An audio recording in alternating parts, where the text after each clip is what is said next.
This is a story about the struggle between belonging to two different places.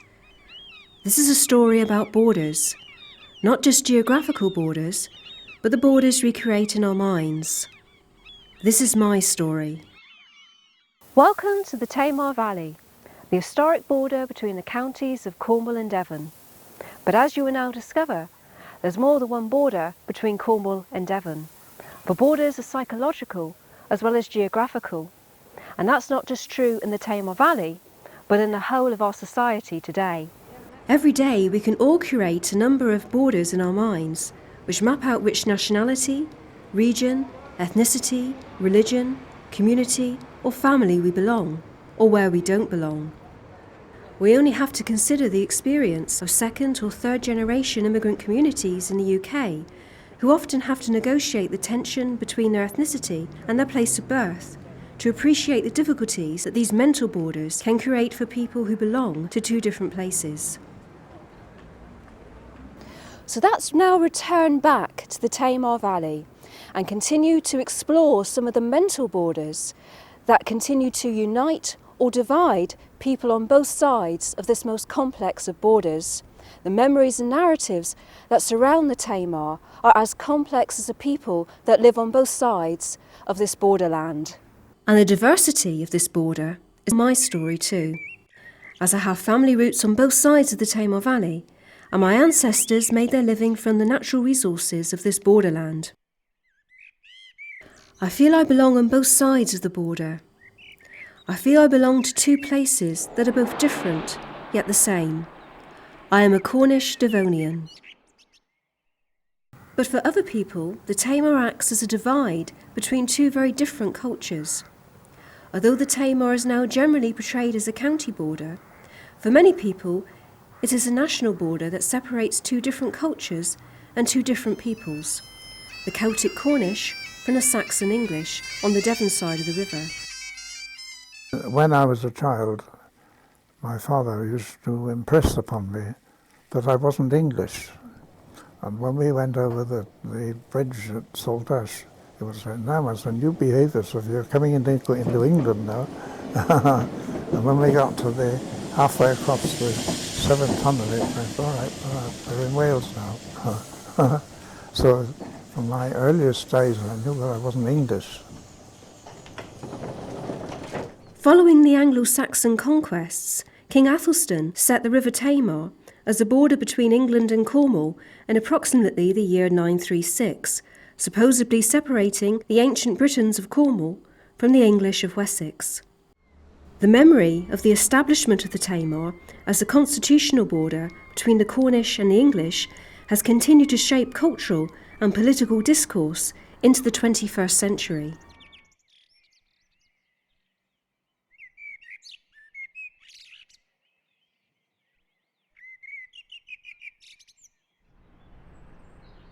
You can't get away from the fact that the border was set in 936 between the two constitutional entities, and since then the two histories from a legal point of view have been separate. Jan Fennell's cottage garden looks down onto what is undoubtedly the most beautiful of all the gateways into Cornwall, the bridge at Gunnislake. She is acutely aware of the part the Tamar plays in her life and its contribution towards the isolation of Cornwall and the Cornish people. But yes, it does make us insular. We are aware of it. It makes the Cornishness more real than just a line drawn on a map. How do you regard Cornwall? Is it a county or is it a separate country? In Elizabethan times we were called West Wales. There's never been any charter or document which has actually incorporated us as a part of England. Therefore, I suppose if you want to stay strictly legitimate and sticking to the letter of the law, I suppose we still are West Wales under separate identity. Jan, how big a part do you feel the River Tamar has played in forming the character of the Cornish? Well, it is the eastern boundary, isn't it? It has been ever since it was put there by Athelstan, I think, was the person that made it. To the Cornish, I think it means a very great deal. There's been a great lot of moves by Plymouth to try and make a Tamarside county, but I think the Cornish will resist that. The Tamar is our boundary, and I think we're really going to stand for it.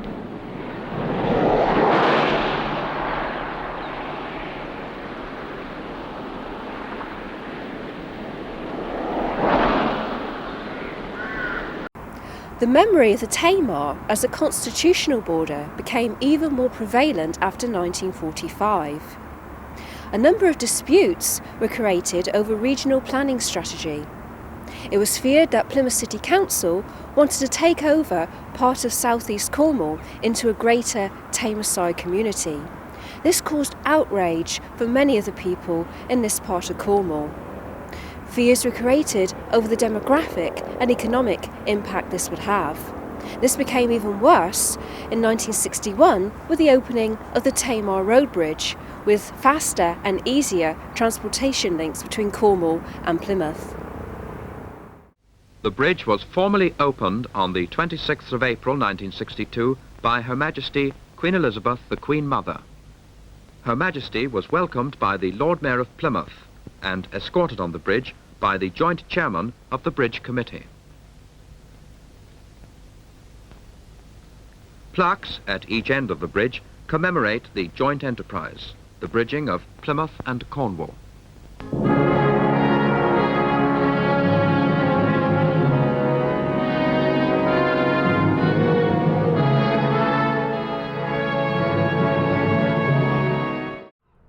By the 1960s, the emergence of the standard regional planning areas had enmeshed Cornwall within a larger southwest region that spanned an area from Land's End to the northern tip of Gloucestershire.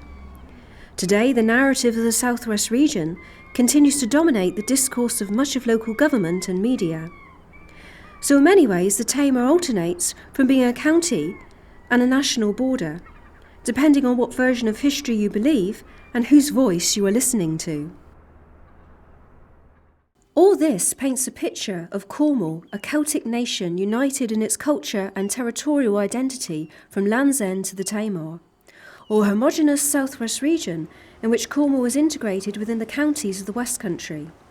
But how united are communities within Cornwall, or Devon for that matter? The River Tamar is not the only border in Cornwall and Devon. If you look even closer, you'll find another mental border that separates East Cornwall from West Cornwall. Perhaps to understand Cornwall, we need to understand all the mental borders that run through this county or country. I've always lived in Saltash and very proud of my Cornish roots.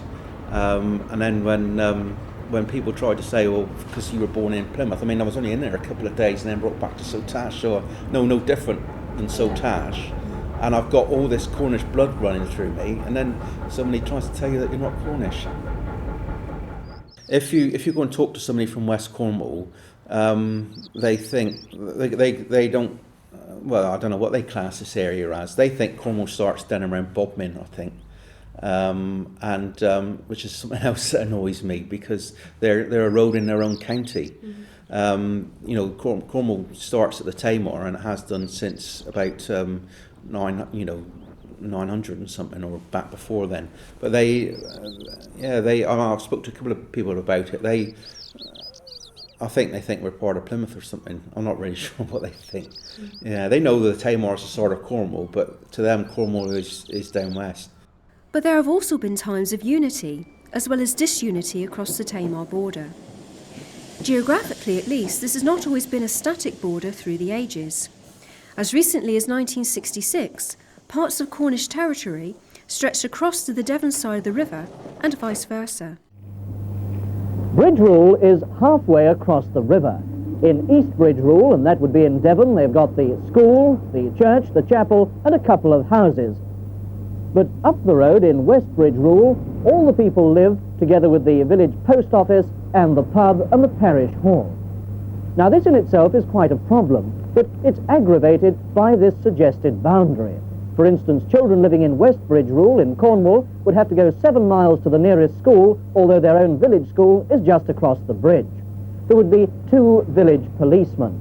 Letters posted in one side of the river would be West Bridge Rule, Launceston, Cornwall, and 100 yards across the river it would be East Bridge Rule, Holsworthy, Devon. People going to church would have to cross a county boundary. The problem was a great one, but the people of Bridge Rule thought that legislation shouldn't be allowed to kill their community life.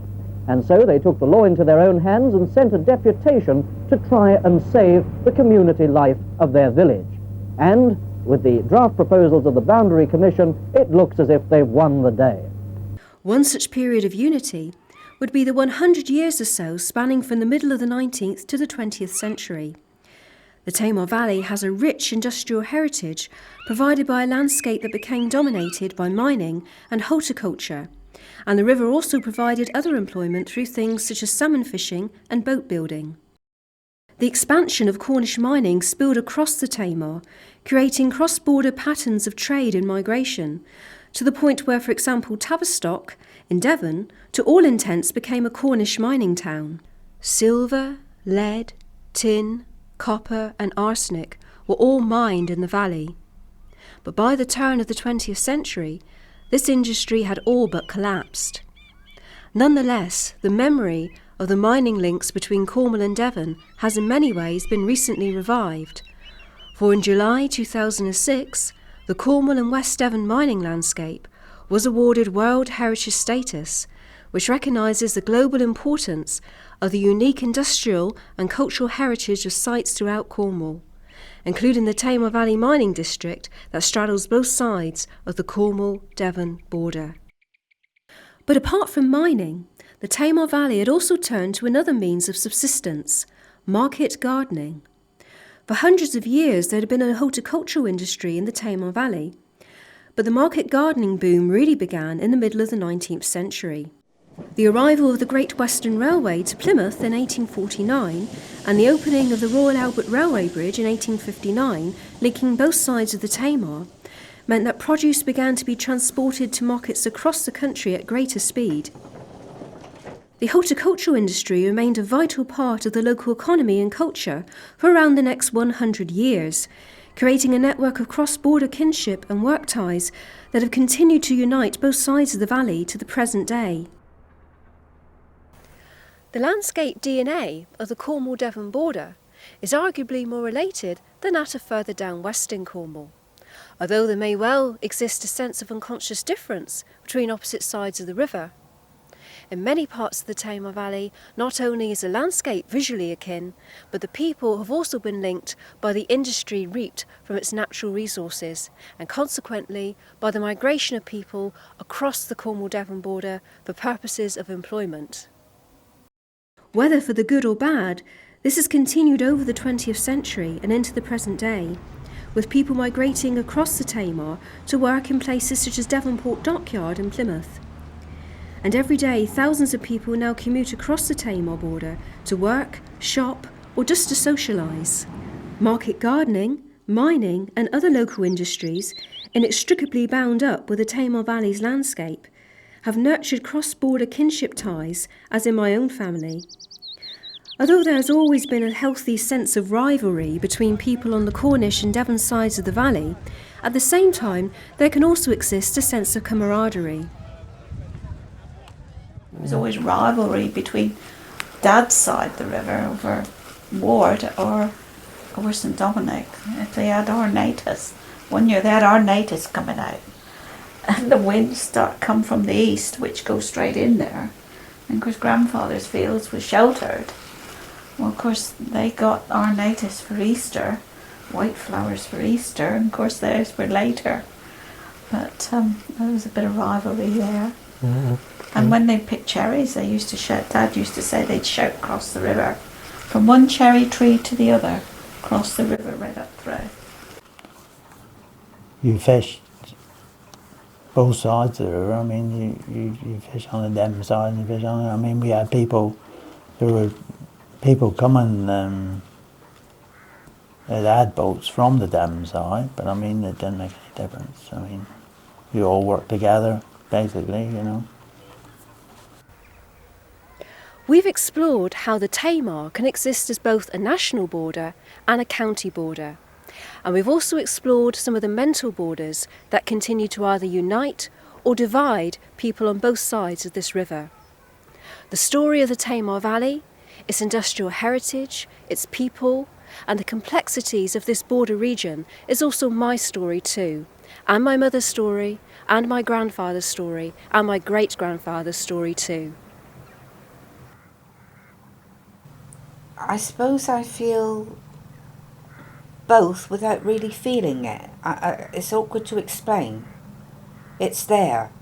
It's not something that I sort of put a line down the centre saying that part of me's Cornish, that part of me's Devonian. I feel it's all together. It's not separate.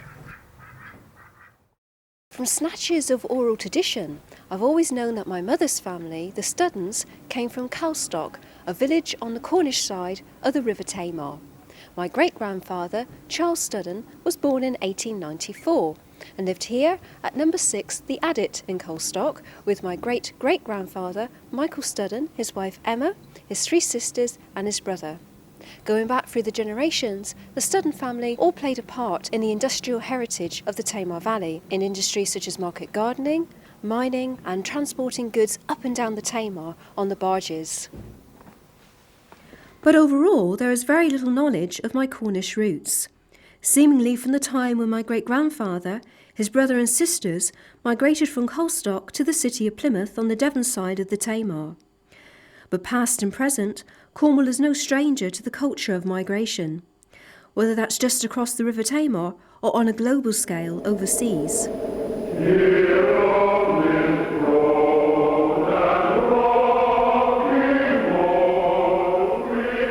Cornish miners, the arrival of the 1800s heralded a golden age. It produced a rare breed of men, hard-bitten, God-fearing miners who later took their religion and skill to the 4 corners of the earth. It used to be said that wherever there was a hole in the ground, you'd find a Cornishman down there somewhere, drilling and blasting with the inborn knowledge of a trained geologist. There's an estimated 6 million people of Cornish descent across the globe, and countries as diverse as America, Canada, South Africa, Australia and New Zealand. The immigration of Cornish people after the collapse of its mining industry in the middle decades of the 19th century has left an important cultural inheritance in the 21st century for many Cornish descendants overseas, who are passionate about their Cornish roots and long to discover more about their homeland. But migration does not have to take place on such a large geographical scale to impact upon Cornish families like my own. Migration of a family quite literally just 15 miles just across the border can cause a severance in oral tradition and a subsequent need for us to rediscover our roots. Perhaps we never really know on what side of the border we truly belong. And things change so much, because, you know, when we visited Calstock in recent times now, like, you don't see the family name above one of the shops or... Anymore? Everything's disappeared. But because I can't put my roots back there anymore, I suppose Grandad, think about people before that. No, it's weird, just a weird relationship. I suppose I do feel close to it. I do feel close. You know, when we sat on the quay in that Cartier the other day, there is something there. Yeah. Which I can't explain. Not only has the oral tradition in our family become fragmented somehow down the line, but the visual memories of the Studdens' presence in Calstock has also faded. Nevertheless, there exists an oxymoron of belonging and exclusion between not having any tangible links left to the Tamar Valley, yet still feeling a part of you belongs there because much of your family heritage originated from that place. It's only through my own interest in Cornish culture, partly because of my own Cornish roots, that I've begun to more consciously analyse my sense of identity and where I belong. Being involved with research in Cornwall and with the Cornish Audiovisual Archive at the Institute of Cornish Studies, I've become more conscious of Cornish ethnicity and in many ways I'm still rediscovering my Cornish roots. Being born on the Tamar borders and having family roots on both sides of this river, I can't completely separate myself from my research, and nor would I want to. Just as the other narratives you have heard have their own bias to what kind of border the Tamar is, likewise the way that I tell the story of the Tamar Valley borderlands is inevitably bound up with my own emotions and perceptions. All I know is that there is more than one border in Cornwall and Devon, whether that be the mental border that runs through Cornwall, dividing east from west, or the Tamar Valley border that can unite people on both sides of the river through industrial and kinship ties. Individuals are exposed to a plethora of images and discourses that map out a number of borders in Cornwall, Devon, and the larger southwest. Not only can geographical borders shift over historical periods, but so can psychological borders. The mental maps that we create can change according to time, place, and the people that we are surrounded by. Perhaps more consideration needs to be given to the plurality and diversity of borders that exist within Cornwall and Devon, and between Cornwall and England.